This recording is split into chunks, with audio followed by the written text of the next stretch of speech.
Salve cães da Ciméria, meu nome é Ronan, eu sou um dos colaboradores da página Fórum Conan e hoje eu vou começar uma série de vídeos onde eu falarei dos quadrinhos Conan, o Bárbaro, de 2019.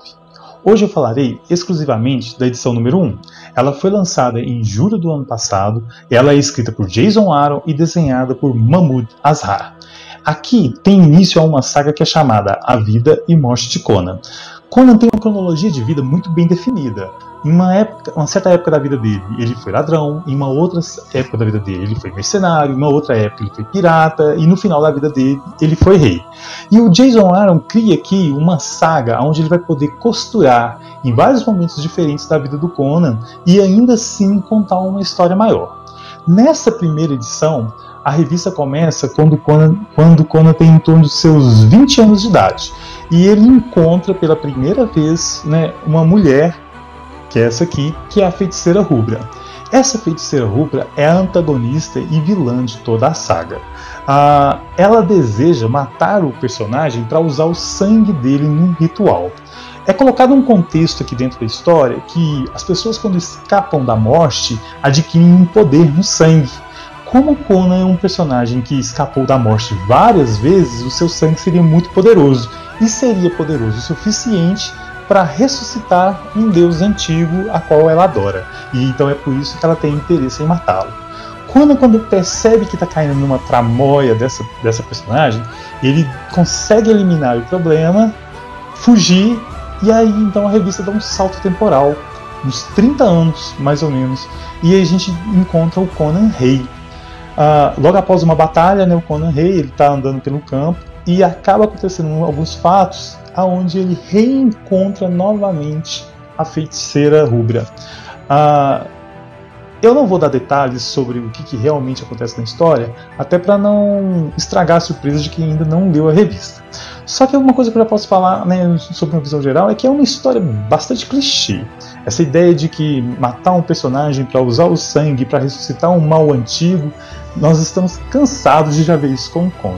Isso já acontece há bastante tempo. Mas não é que eu achei necessariamente a história ruim, não. Ela funciona apenas como uma introdução. Isso aqui é apenas um plano de fundo de algo maior que vai vir ser construído aqui ainda. E a gente só lendo as próximas edições, que depois eu vou fazer a análise de cada uma delas, é que a gente vê para que rumo que essa história vai. Ela termina deixando a gente bem na expectativa, assim, olha, o que será que vai acontecer, certo?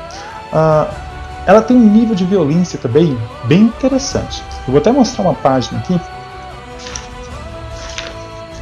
Logo no início da revista, olha aqui. Isso é bem nas primeiras páginas, a gente já tem uma cena de Conan decapitando 2 pessoas num único golpe.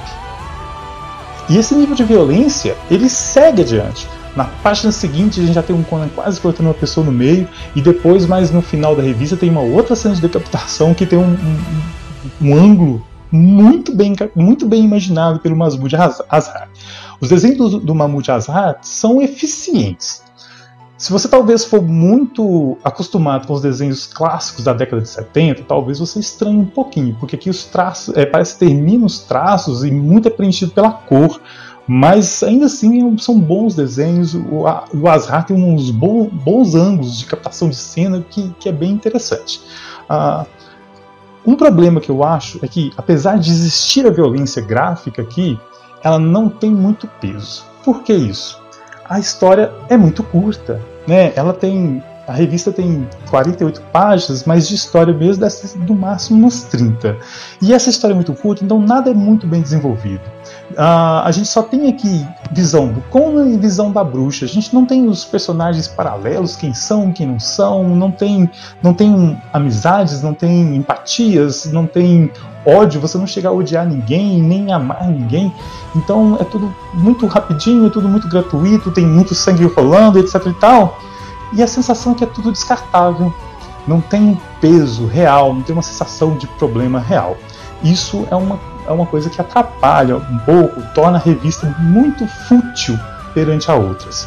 Quem está acostumado com as clássicas Espadas Selvagens de Conan, que tinham lá 80 páginas de história, quando chegar nisso aqui, provavelmente vai se decepcionar. Primeiro, porque a forma narrativa do Jason Aaron não é que é ruim, mas é diferente. Ela tem menos quadros de texto e mais a história sendo contada mais visualmente, certo? Esse já é uma grande diferença que a gente vai, né, da década de 70 para cá.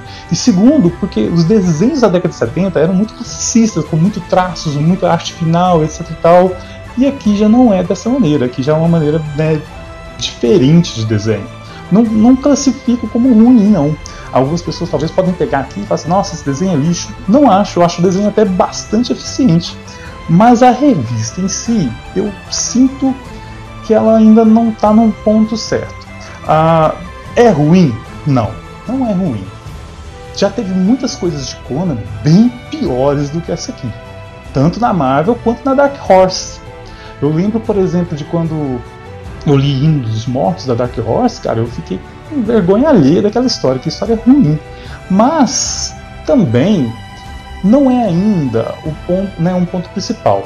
Mas é só uma primeira história e é muito cedo ainda pra gente julgar uma saga inteira por uma história só. Ficou aqui um gostinho em mim de quero mais, isso é inegável. Aliás, esse aqui é um outro ponto que é inegável para quem é fã do personagem como eu. Ter a oportunidade de encontrar isso aqui em banca e comprar isso, cara, foi uma satisfação sem tamanho. Fiquei extremamente feliz em poder vir com uma revistinha, como eu fazia, né, na década de 80, do Conan, debaixo do braço, certo? Tava ali de novo, tava morrendo de saudade. Eu vi uma crítica de uma pessoa na nossa comunidade que falou que essas revistas do Conan é como se fosse um arroz com feijão. E eu até concordo, ela é bem arroz com feijão mesmo, ela é bem simples nesse sentido. É como se fosse um arroz com feijão requentado no micro-ondas. E sabe, essa mensagem foi do Ed Ramos. Eu concordo com essa mensagem. Isso aqui é como se fosse um simples arroz com feijão requentado no micro-ondas. Mas tem um detalhe. Esse arroz com feijão requentados no micro-ondas, para quem tá com fome, e eu estava, é um prato cheio. Algumas pessoas gostaram muito da saga. Eu ainda não vou fazer uma análise da saga, eu vou esperar passar todas as revistas, certo? Outras pessoas odiaram. Eu vou tentar levantar os prós e os contras, né? Mas isso vai ficar para uma próxima análise, depois das análises das outras revistas e tudo mais. Hoje nós vamos fechar só com essa aqui. É uma historinha bem básica, é uma historinha que apenas abre, né? Ela apenas introduz o que está por vir. E a gente ainda, pelo jeito, vai ter muita coisa pela frente. Nota em 10, nota 7. Tá de bom tamanho. Obrigado, gente. Até a próxima. Tchau.